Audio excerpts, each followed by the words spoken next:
It's not too often you hear a story of a man who traded their high-paying white-collar business job for a job in stripping. So off come the shirt and tie, in a literal sense, to entertain a room full of rowdy, aroused women. Luciano Fiasco is a 24-year-old entertainer who makes a living off his skilled dance moves and muscular physique. No, I was working in an office job for about a year and a half, and it just wasn't for me. I like being on stage. I like performing. I can't sit in a chair all day and be hidden away. Yeah. The male stripping profession didn't really become known in Australia until the early 1990s. Yes, it is about men taking their clothes off for the satisfaction of women, but nakedness alone isn't the only thing attracting audiences. At this stage where I'm at, running the show, it's all about running a business, and it's all about, you get a lot of satisfaction of presenting a really good show, seeing ticket sales evolve, and venues happy with the show, and girls raving about it, getting good reviews. You have, choreographed routines with costumes, full production, sound and lighting to set up. We have choreographers, we have people that help write the scripts for it. We have compares that, have specific things to say to make sure that it's designed to make sure the girls have a great time. Sydney Hotshots follow criteria when hiring men that fulfills a basic understanding of what women secretly want and need. The guys' looks are their tools of their trade.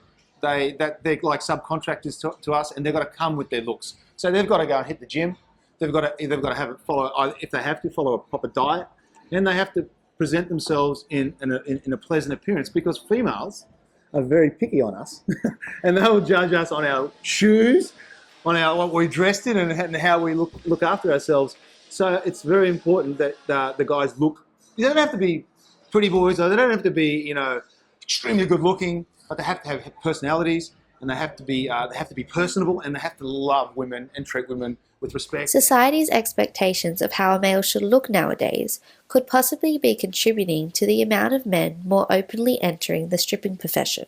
Wondering whether there's more room these days for men to choose stripping, because there is now a growing expectation for men to look good. The rise of the metrosexual in the 90s and the 21st century kind of puts pressure on men to take care of our bodies, to moisturise, to build muscle, to put investment in our appearance, in the same ways that women are encouraged to care about their appearance. And male stripping is a kind of powerful example of men investing in their own appearance. It appears that men and women attend strip shows for almost completely different reasons.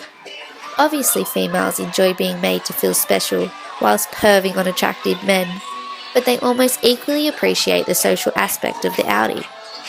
Women come out to have a good time, and it's a bit of fun, a bit of titillation. They're not really there to see nudity, even though they say they do. But the worst thing you're going to see is a male with a flaccid penis, and no girl wants to do that. So it's not a sex show. If it was, you'd have guys with hard-ons and doing sex things, but we don't.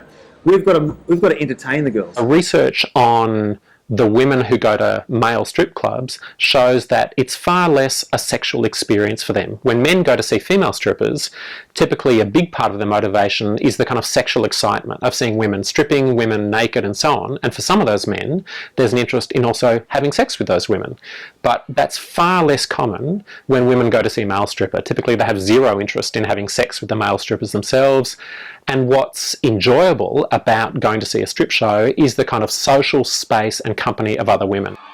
The male stripping industry has most certainly challenged societal perceptions of what is expected of each gender. Men are no longer the ones watching, but the ones being watched. The typical kind of gender roles involve men looking at women, where women are sexual objects, women are on display, and men look at women. And that's what most stripping is. It's, women undressing and dancing for men. But male stripping for women reverses that. And so there's one way in which it kind of looks like a gender reversal, where it's men who are the sexual objects for women, for the female gaze. So yes, these men aren't your average 9-to-5ers, but their unconventional careers undoes another button on societal gender constraints. Jamie Hassos, Chalk and Cheese.